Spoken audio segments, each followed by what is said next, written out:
Narito na ang Balitang Express sa oras na ito. Katutubo sa lalawigan ng Palawan na pumalag sa isang minahan, tinatakot umano ng kumpanya.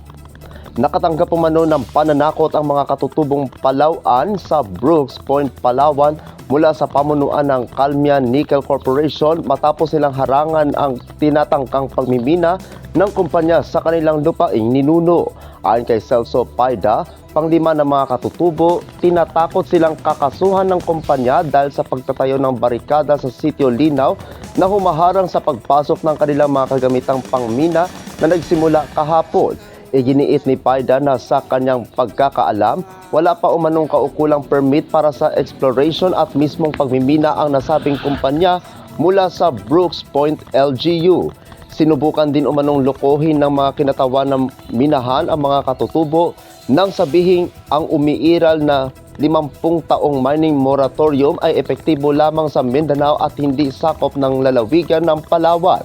Sa kasalukuyan, nananatiling nakatigil ang operasyon ng mga makinarya ng kumpanya ng minahan dahil sa patuloy na pagbabantay ng mga katutubo sa kanilang itinayong barikada upang protektahan ang kanilang teritoryo. Abangan ang iba pang mga balita mamayang alas 9:30 ng gabi sa Philippine Headlines.